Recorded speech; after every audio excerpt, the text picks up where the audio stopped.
next conversation is about ideas to institutions, a founder's journey.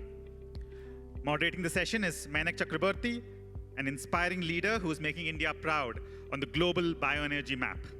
He's the co-founder and CEO of GPS Renewables, India's leading biofuels technology and engineering company, and an alumnus of IIM Bangalore and NIT Calicut.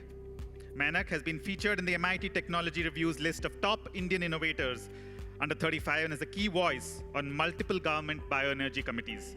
Mainak, please come onto stage.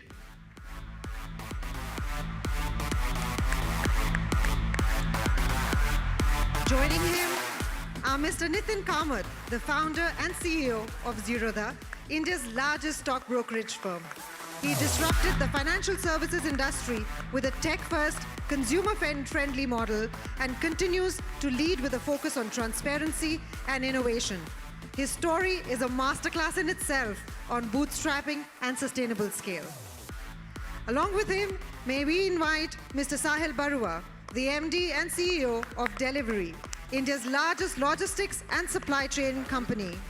Sahil has led the company from a 5-person startup to India's largest fully integrated logistics provider, now a public company serving millions across 18,000 plus PIN codes. Mr. Barua blends strategic insight with operational excellence and continues to redefine supply chain innovation at scale. Ladies and gentlemen, let's welcome our experts for the panel. And on this note, I'd like to remind you, do not forget your QR codes and have your questions ready for our experts. Thank you.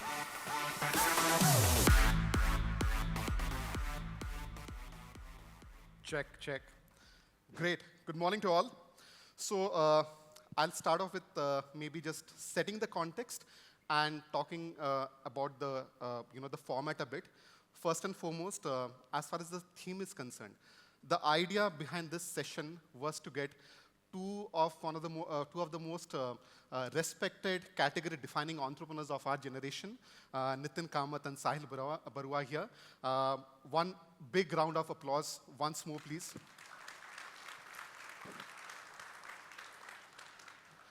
Now, as we all know, Nithin and Sahil have taken very different paths to scalability. One, as we all know, bootstrapped. The other, by nature, that was a capital-intensive industry. In this session, even though 45 minutes is just too small, too short a duration, the idea is to get some perspective of how their journeys were, if there are any insights, any learnings for everyone in the audience. We'll try our best to carve out as much as possible. So that's the theme. Now, as far as the format is concerned, I'll start off with one or two curated questions. And then the idea is to crowdsource questions from all of you. For that, you'll have to go to the Imbue app. It's app.imbue.com.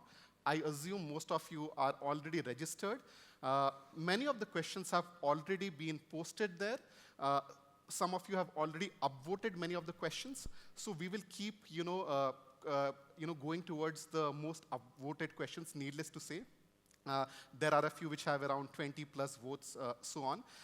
In case you haven't done that yet, you just need to go to the site. You need to log in using the phone number that you had used for registering for Imbue. That's the thing. You'll get an OTP, and that's how you upvote.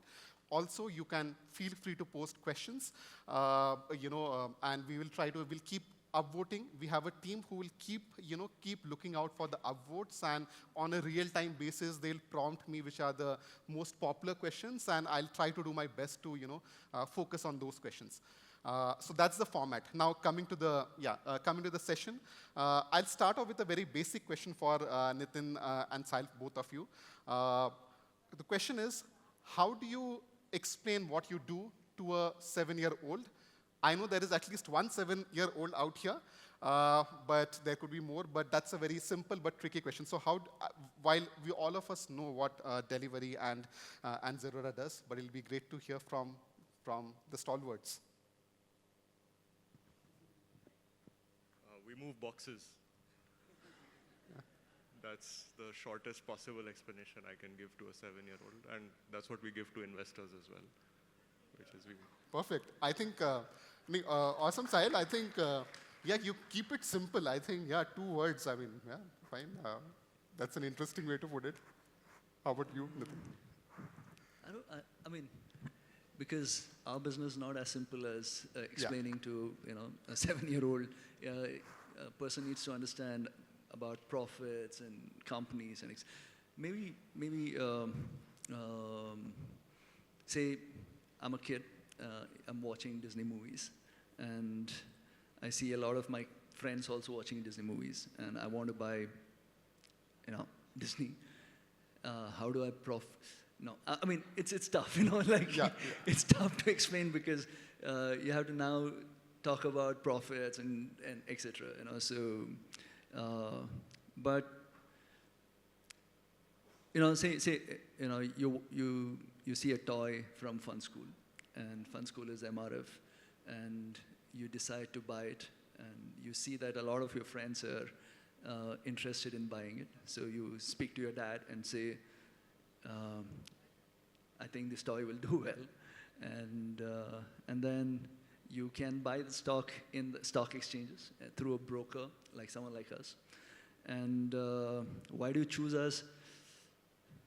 I don't know, because of, I might sound overselling, but because of, philosophy of not doing to the customer which you don't want done unto you, so it's something like that, Yeah, but it's a tricky one. But thanks, Sahil. I mean, it's a tricky question, but it's. I think the whole idea behind this question was also to hear from all of you, because I think this is a question many entrepreneurs, all of us, always face this, right? How do we explain what do we do to various sets of audience? Moving on, now back to you, Nithin. We all know that you famously, led Zerodha to, the biggest possible scale in a very bootstrap manner. You didn't raise external capital. Having said that, one question, while you have achieved probably all the success any entrepreneur can wish for, do you think that by choosing this path, and not everybody did that in this sector, right? By choosing this path, do you think that you left something on the table? Maybe, I don't know, global scale, more growth, anything that you feel you left? I know, in terms of growth, we were already kind of hitting 15% of the exchanges, in terms of our derivatives growth. I mean, we got Madhvi sitting here, so, you can't really grow beyond that. And in terms of, the equity AUM, et cetera, as in we are still around 9-10% of the India scale. So we can potentially grow that. In terms of international expansion, I spent a bunch of time around 2019-20. Spent time in the US, et cetera, trying to see if there's a way we can cut, copy, paste the business into other geographies. Right. And the realization was every market is different. The underlying infra is different, and regulations are different, even to the extent that our education initiative would have to be rebuilt. So varsity, which works well in India, wouldn't really work, say someone like in the US. So and then after 3-4 months of spending time, we realized that India is a place to be, and let's just focus on this country. So, and I mean, apart from that, we haven't really compromised on anything, as in, so, no. So you'd keep it this way? I mean, I guess so. It does make sense to, but yeah, noted.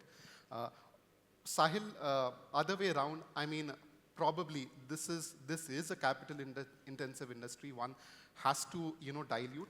Having said that, a lot of younger entrepreneurs, and nowadays, maybe in social media, that comes up a lot. I mean, people seem to have this, this concern about diluting too much, diluting too early. Probably it might be due to, fear of the unknown.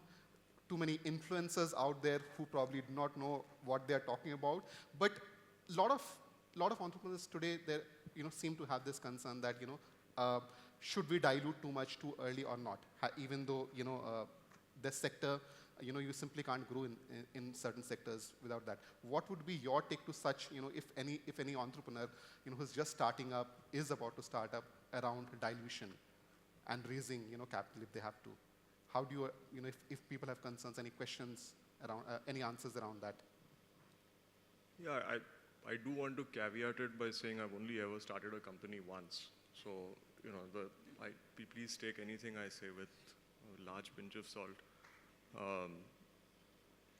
At least our view over time has been that capital is a means to an end for certain kinds of businesses. As founders of Delhivery and as a management team, we were perhaps more motivated than we were rich enough to fund the business that we ended up starting, and so we needed to find a way to build what we wanted to.